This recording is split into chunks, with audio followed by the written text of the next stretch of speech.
جی بسم اللہ الرحمن الرحیم. سبحان اللہ والحمد للہ ولا الہ الا اللہ واللہ اکبر. ابتدا اس رب کریم کے نام سے جو عالمین کا پالنے والا ہے، جو ہر مشکل میں مشکل کشائی فرماتا ہے. اور آج ہم ابتدا کرتے ہیں ساجد علی دبئی سے. میں نے کاروباری امور میں جس سے بھی بات کرتا ہوں، کوئی مشورہ کرتا ہوں یا شراکت کرتا ہوں، نقصان اٹھا جاتا ہوں. سمجھ نہیں آتی کہ کس سے اپنے مسئلے میں بات کروں. جس سے بھی بات کرتا ہوں وہ بات کو آگے بجائے پردے میں رہنے کے عیاں کر دیتے ہیں. تو اس مسئلے میں رہنمائی چاہیے.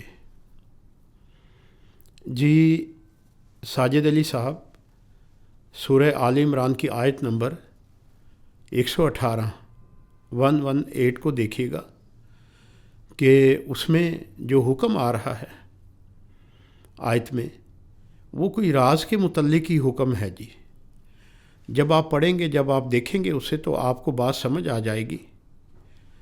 تو یہ خود ہی آپ اپنے کوئی پردے رکھیے گا، خود ہی اپنے کاموں میں راز رکھیے گا. جس وقت آپ کے کام شروع ہو جائیں تو اس وقت آپ اس چیز کو دیکھیے گا، تو انشاءاللہ آپ کے لیے بہتری آئے گی. اور سورہ آل عمران کی آیت نمبر 118 میں آپ اسے دیکھیے گا کہ اس میں کیا حکم آ رہا ہے، اور اس پہ عمل کر جائیے گا. اللہ تعالیٰ آپ کے اس مسئلے میں آپ کی مدد فرمائے گا. جی آگے ہیں جی انتظار حسین صاحب. دل کی تکلیف تھی، آپ نے رہنمائی. اچھا جی انتظار صاحب، مجھے یاد آ گیا بالکل آپ نے کہ رہنمائی کی تو بائی پاس کروا لیا ہے الحمدللہ، اب درست ہے. مستقل پڑھنے کے لیے بتا دیں. جی پہلے آپ کو سورہ رحمان بتائی تھی غالباً، اور اس میں الہی تھے یا حیو یا قیوم، یہی یقیناً یہی تھے. اور اب آپ کے لیے جو آ رہی ہے سورہ انبیاء کی آیت نمبر 85 نمبر آیت جو ہے، وہ آپ نے اپنے ہر کوشش کیجیے گا نماز میں، ذکر میں جو ہے وہ آپ شامل رکھیں گے، اور خدا بندہ کریم کی ذات آپ پہ مہربانی فرمائے گی. جی آگے نعیمہ اسلم صاحبہ ہیں، یہ بھی باہر سے کال ہے ان کی بھی. جی بچوں کی تعلیم کے لیے کچھ بتا دیں.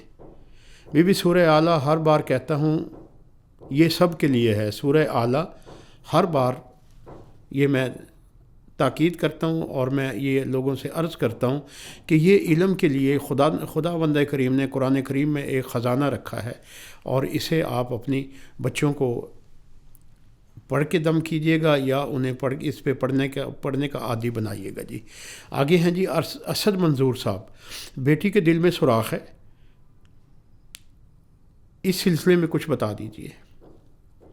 جی سورہ انبیاء کی آیت نمبر 76 پڑھیے گا. اس میں کیا آ رہا ہے؟ جو آ رہا ہے اس پہ عمل کیجیے گا. اور یہ جو اگر بچی آپ نے ایج نہیں بتائی اس میں کہ اگر آپ کی بچی کوئی چیز چبا لیتی ہے تو گلاب کی پتیاں پھول جو ہے نا، اس پہ آپ سورہ انبیاء کی آیت نمبر 76 کو دم کر کے دے دیں گے، اور اسے یہ کہیں گے چباتی، اگر وہ خود نہ چبا سکے تو والدہ چبا کے دے تاکہ وہ چوستی رہے یا نگل جائے، اور یہ اس کے لیے باعث شفا ہے. جی انشاءاللہ. آگے ہیں جی اکرم صاحب. اولاد نہیں ہیں 6 سال سے، علاج بھی کروا رہے ہیں، اور اس سلسلے میں پوچھنا چاہ رہے ہیں. جی سورہ محمد شروع کر لیں، رجب سے ذی الحج تک یہ چلے گی آپ کی. دونوں میاں بیوی سے آپ سے یہ گزارش ہے کہ آپ دونوں یہ رجب اب آنے والا مہینہ ہے، یہ جمادی الثانیہ جا رہا ہے، تو اس کے تھوڑے سے عرصے بعد رجب آ جائے گا. رجب سے ذی الحجہ تک آپ اسے لے لیجئے گا، اور خدا بندہ کریم کی ذات مہربانی فرمائے گی انشاءاللہ. والسلام. دعا گو جی.